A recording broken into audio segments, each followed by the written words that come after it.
أعوذ بالله من الشيطان الرجيم. بسم الله الرحمن الرحيم. وقال نسوة في المدينة امرأة العزيز تراود فتاها عن نفسه قد شغفها حبا إنا لنراها في ضلال مبين. فلما سمعت بمكرهن أرسلت إليهن وأعتدت لهن متكئا وآتت كل واحدة منهن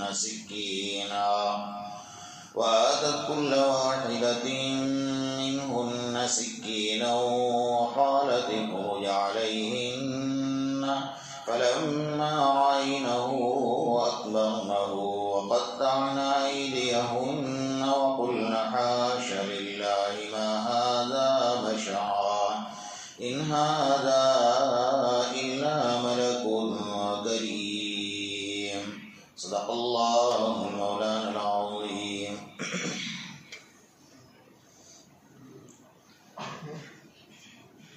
گزشتہ کل آپ حضرات کے سامنے یہ بات چل رہی تھی کہ زلیخا کی بات جب بازار میں پھیل گئی کہ حضرت یوسف علیہ السلام کو اپنی طرف پھسلانے کے لیے کوشش کر رہی ہے، تو اس نے اپنے شہر کے عورتوں کی دعوت کی اور ان کے ہاتھوں میں پھل اور چھریاں دی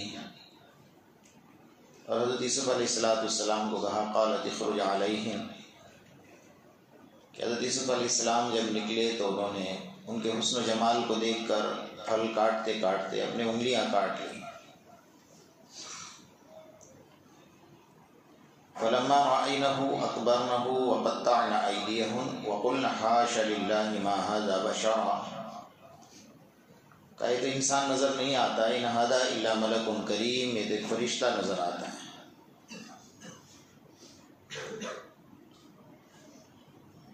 دیکھنے کے بعد ان کے ہوش ختم ہو گئے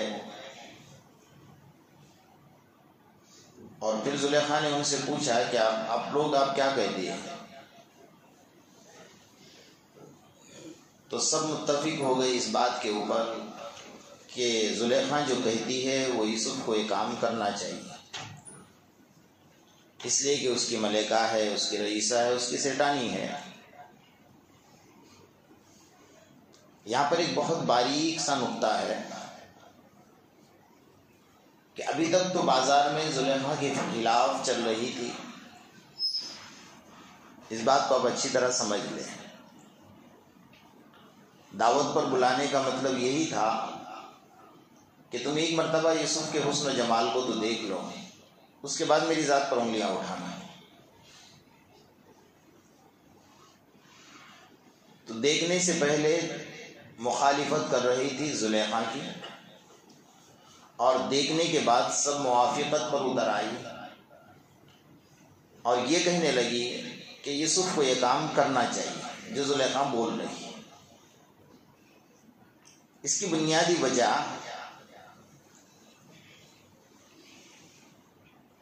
ہم سب کے آقا محمد رسول اللہ صلی اللہ تعالی علیہ وسلم نے ہمیں بہت پاکیزگی والی زندگی عطا فرمائی۔ اس سے بڑی پاکیزگی والی زندگی کوئی نہیں دے سکتا ہے۔ حدیث میں یہ فرمایا کہ کوئی بندہ اگر کسی کے عیب کو بازار میں کھولتا ہے، اس کے ان الفاظ کو اچھی طرح ذہن نشین کریے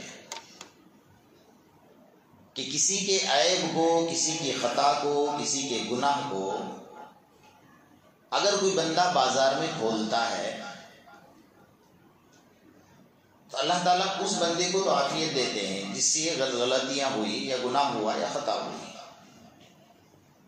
لیکن جس نے بازار میں اس کے اوپر سے پردہ اٹھایا ہے اس کو اللہ اس وقت تک موت نہیں دیتا جب تک اس گناہ میں اس کو مبتلا نہیں کرتا ہے۔ یہ بات آپ ذہن نشین کر لیں، اور تجربہ ہے، آپ نے دیکھا ہوگا کہ جو بندے کسی کے عیبوں سے پردہ اٹھاتے ہیں یا کسی کی ذلت پر خوش ہوتے ہیں، کسی کی تکلیف پر خوش ہوتے ہیں، دوسری حدیث میں ہم سب کے آقا محمد رسول اللہ صلی اللہ علیہ وسلم فرماتے ہیں کہ کسی کی تکلیف پر اگر کوئی خوش ہوتا ہے، بھائی ہمارا دشمن ہے کوئی بھی ہے، لیکن اس کے تکلیف پر اگر آپ خوش ہوتے ہو تو قسم میرے اللہ کے عزت کے جلال کی، اللہ اس وقت تک اس کو موت نہیں دیتا جب تک اس مصیبت میں اس کو گرفتار نہیں کرتا ہے۔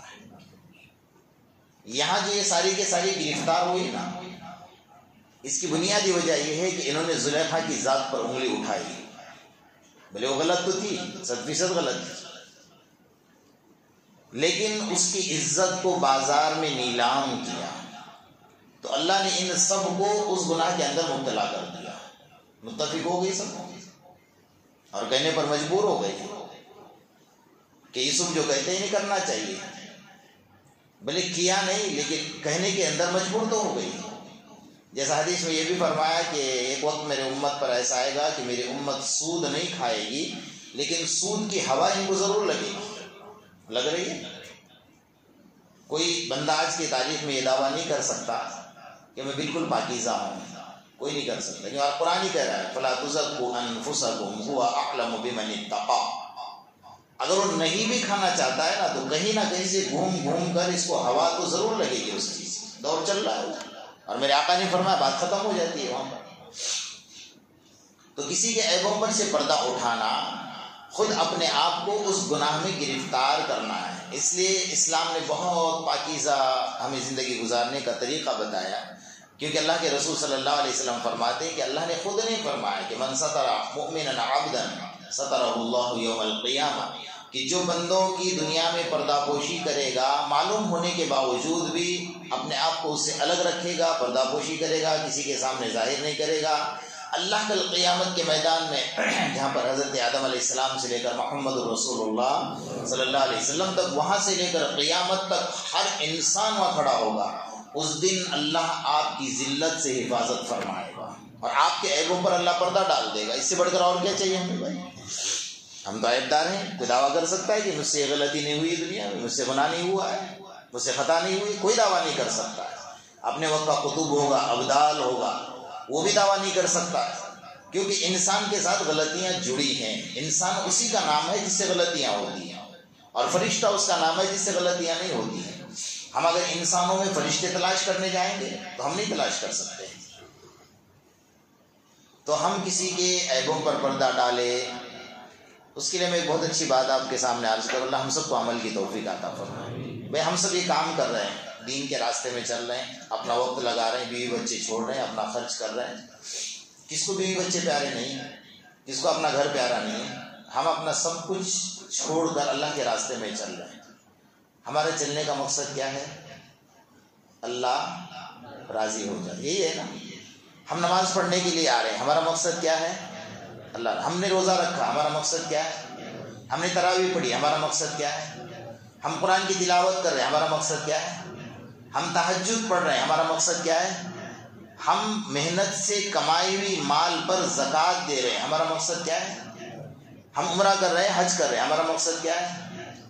اللہ راضی ہو جائے۔ اچھا، اب ہمیں کیسے پتہ چلے کہ اللہ راضی ہے یا ناراض ہے؟ حضرت امام غزالی رحمۃ اللہ علیہ اپنے کتاب میں لکھ رہے ہیں کہ تجھے یہ کیسے پتہ چلے کہ اللہ تجھ سے راضی ہے کیا ناراض ہے؟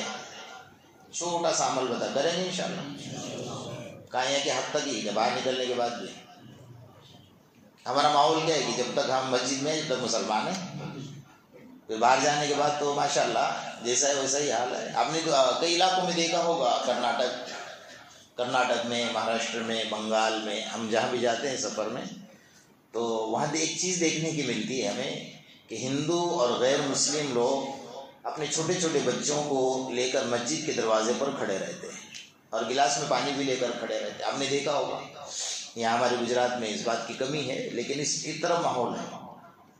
اس سے مجھے ایک بہت بات ذہن میں آ گئی کہ بھائی یہ ہمارے گھر کیوں نہیں آتے جبکہ ہمارے پڑوس میں رہتے ہیں؟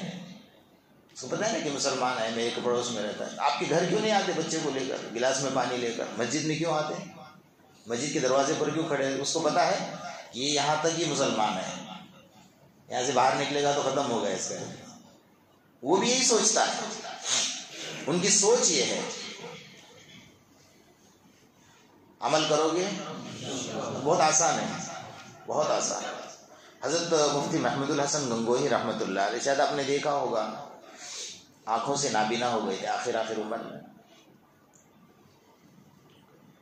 ان کو اللہ نے اتنا اونچا درجہ دیا تھا کہ پورے دنیا کے سب سے بڑے مفتی کہلائے۔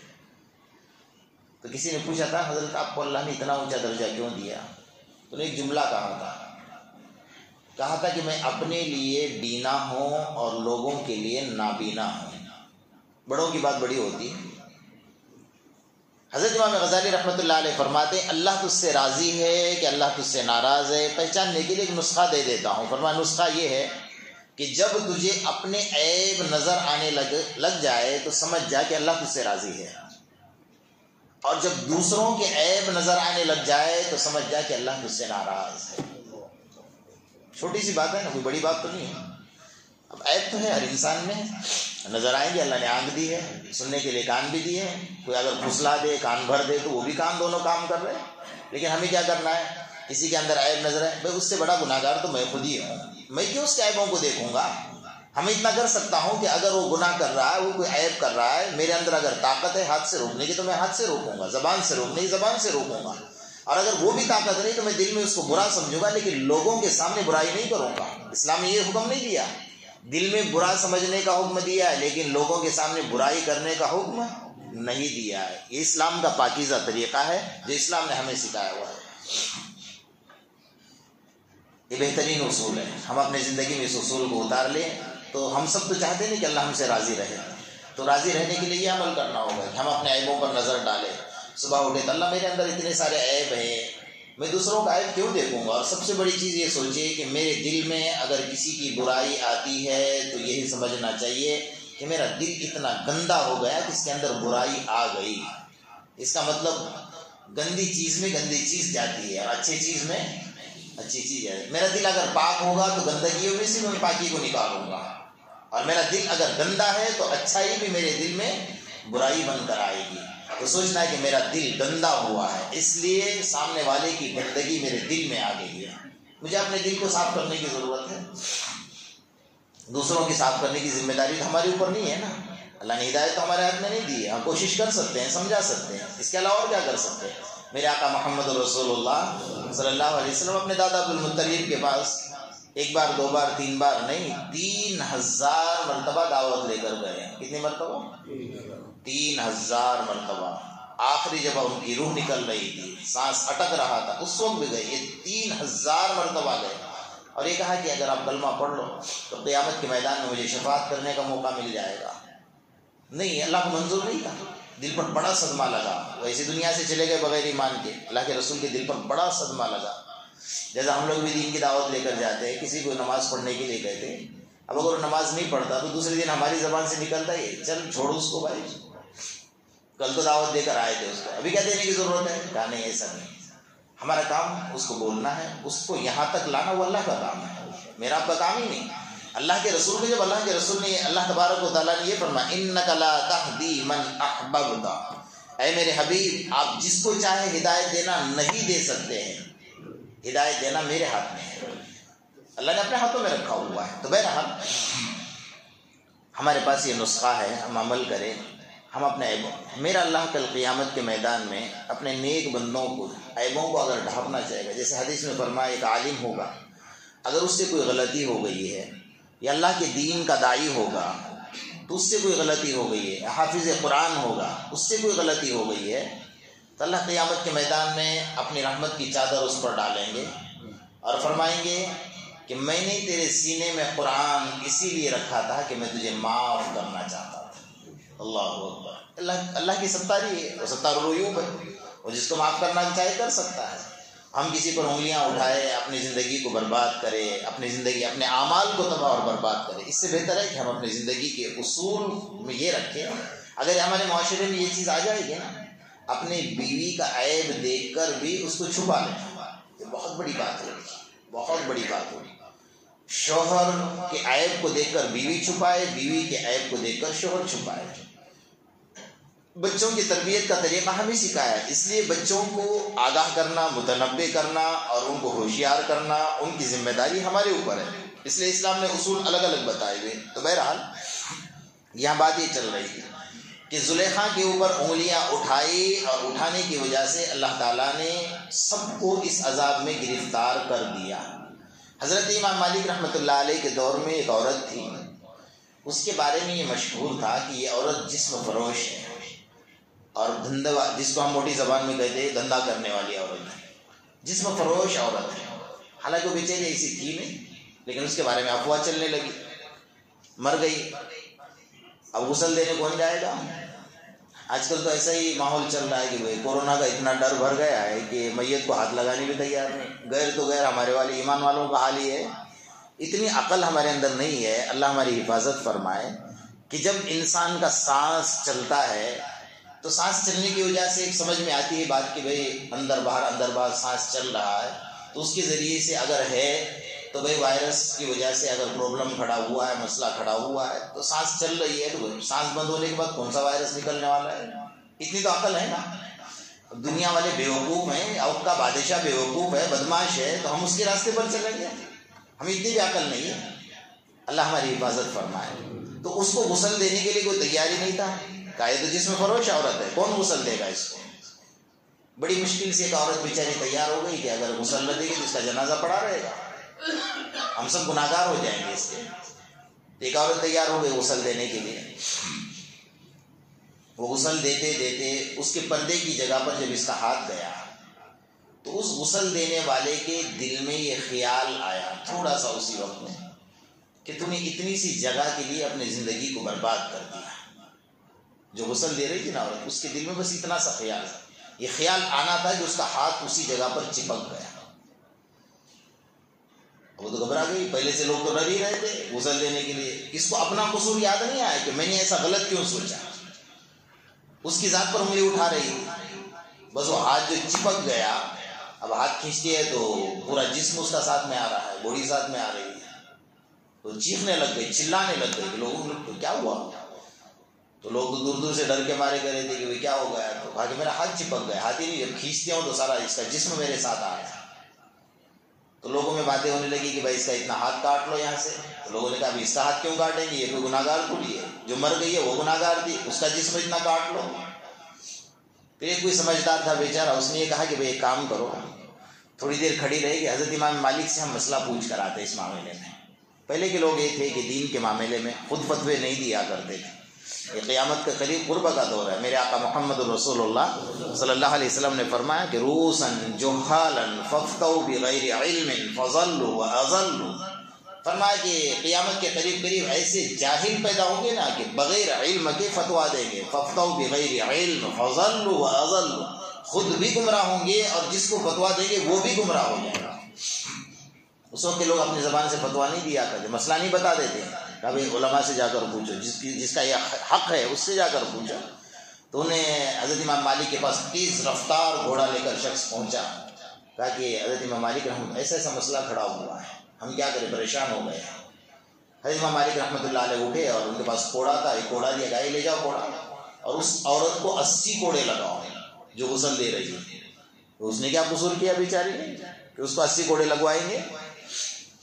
تو بہرحال وہ کوڑا لے کر دوڑا اور اس نے کہا کہ امام مالک کا حکم ہے کہ اس کو 80 کوڑے لگاؤ۔ تو لوگوں نے کہا کہ حضرت امام مالک نے کہا ہے تو کچھ نہ کچھ بات ضرور ہوگی۔ تو بہرحال اس کو کوڑے لگانے کے لیے ایک شخص کھڑا ہوا، وہ بیچاری چلا رہی ہے، اس کو کوڑے پڑ رہے ہیں۔